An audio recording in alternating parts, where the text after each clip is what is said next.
কাকে ভয় পান? বিএনপিকে ভয় পান? আওয়ামী লীগকে ভয় পান? পুলিশকে ভয় পান?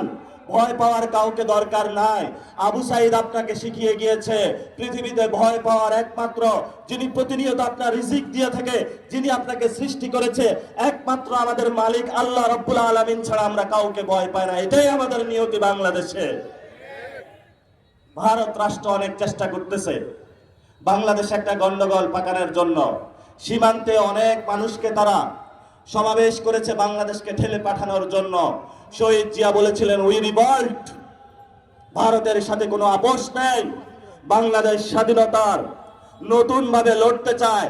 স্বাধীনতা তিনি এনে দিয়েছিলেন, কিন্তু আজকে চাটার দল, চোরের গোষ্ঠী শহীদ জিয়ার নাম ব্যবহার করে ভারতের সাথে হাত মিলিয়েছে।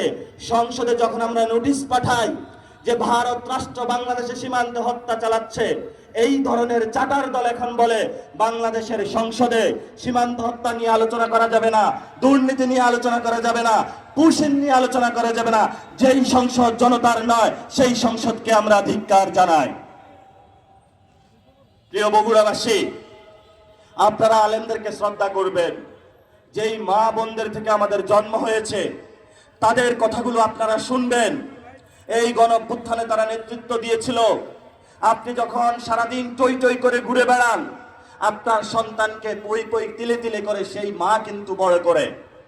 আপনি যখন ছোট ছিলেন, প্রত্যেকটা সেকেন্ড আপনাকে দেখে শুনে যে রেখেছে, সেই মা বোনদেরকে আমাদেরকে সামনে রাখতে হবে। যদি তাদের নেতৃত্বে এগিয়ে যায় বাংলাদেশ, বাংলাদেশ পরিবর্তন হয়ে যাবে। অনেকেই বলে নারীরা কিভাবে হলো পরিবর্তন করবে। আরে গর্দব, তোমার বাংলাদেশের যে রিজার্ভ রয়েছে, বৃহৎ একটি অংশ রিজার্ভ গার্মেন্টস সেক্টর থেকে এসে থাকে। আর এই গার্মেন্টস সেক্টরে দিন রাত 24 ঘন্টা যে কলটা গড়িয়ে থাকে 8,000 টাকা 10,000 টাকার বিনিময়ে, সেটা হলো তোমার মা এবং বোন, যার কারণে তুমি বাংলাদেশে এখনো ভালো মতন বেঁচে আছো।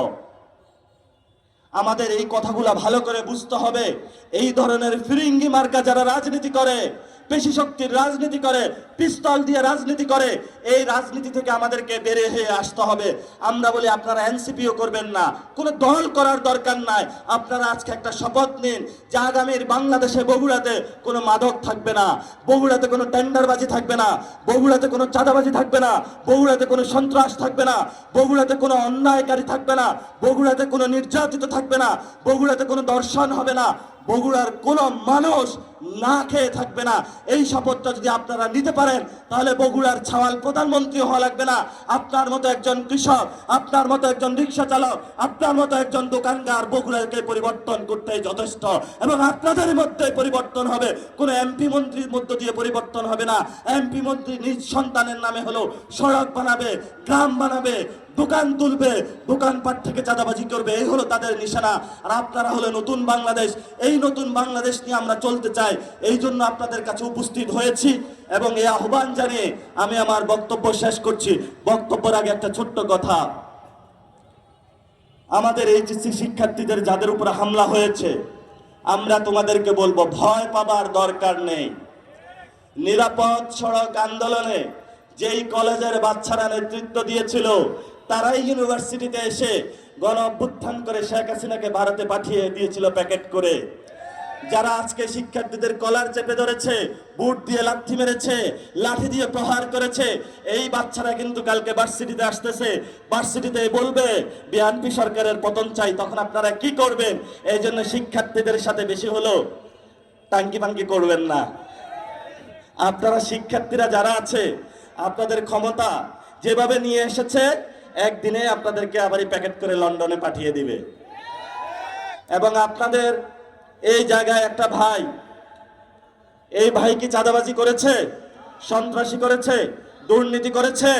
যদি না করে থাকে, আগামীর লোকাল গভর্নমেন্ট ইলেকশনে, যেটা স্থানীয় নির্বাচন, উপজেলা চেয়ারম্যান হিসাবে আমরা এই ভাইয়ের পক্ষে ভোট চাচ্ছি।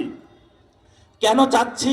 কারণ আপনারা গত নির্বাচনে যারা এমপিদেরকে ভোট দিয়েছেন, ভোট দেওয়ার পরে তাদেরকে আর খুঁজে পান না, কল দেন রিসিভ হয় না, কল দেন আউট অফ দ্য রিচ, এই ভাইকে আমরা দিয়ে যেতে চাই, যেই ভাই হলো প্রতিনিয়ত আপনাদের সাথে থেকে কাজ করবে। যদি কাজ না করে আমরা এসে আপনাদের পক্ষে কাজ করব, এই প্রতিশ্রুতি দিয়ে গেলাম। এই ভাইয়ের বিরুদ্ধে যদি কোনো অভিযোগ আসে তাহলে আমরা রেসপন্সিবিলিটি নিয়ে এই ভাইয়ের হলো যেই প্রার্থীটা সেটা বাতিল করব। যদি ইলেকশনের পরবর্তীতে এই ভাই কোনো প্রবলেম করে জয়ী হওয়ার পরে আমরা এসে বলছি ওনাকে বসিয়ে দিয়ে আমরা আপনাদের দায়িত্ব নিব। কিন্তু ভাই যদি কোনো অপরাধ করে না থাকে তাহলে আল্লাহর রাস্তা আমরা আপনাদের কাছে ভোট চাচ্ছি এই ভাইয়ের পক্ষে। উনি একজন তরুণ যুবক, গণ অভ্যুত্থানে নেতৃত্ব দিয়েছেন। এই ভাইকে যদি ভোট দেন, তাগড়া জওয়ান আছে, তাগড়া ঘোড়া যেভাবে হাঁকিয়ে দিয়ে আপনাকে অনেক দূর নিয়ে যায়, ইনশাল্লাহ এই উপজেলাকে এই ভাই আপনাদেরকে অনেক দূর নিয়ে যাবে। ভবিষ্যতে যে এই মানুষগুলো আছে যারা সারাদিন চাঁদাবাজি করে, মাদকের ব্যবসা করে, এদের উপর আর আপনারা আল্লাহর রাস্তায় ভরসা করিয়েন না, নতুন প্রজন্মের উপরে ভরসা করেন। এই ইলেকশনে একবার টেস্ট করে ফেলেছেন, নেড়া একবার বেলতলা যায়, দুইবার যায় না। একবার আপনার বিএনপির বেলতলায় গিয়েছেন, এই বিএনপির বেলতলায় আরেকবার যাওয়া দরকার নাই। নতুন করে ভাবুন, নতুন আপনার ভবিষ্যৎ গড়ুন। এই ভাইয়ের নেতৃত্বে আগামীর উপজেলায় এগিয়ে যাবে, সে আহ্বান রেখে আমি আমার বক্তব্য শেষ করছি। সবাই ভালো থাকবেন, দোয়া করবেন। আসসালামু আলাইকুম ওয়া রাহমাতুল্লাহি ওয়া বারাকাতুহু।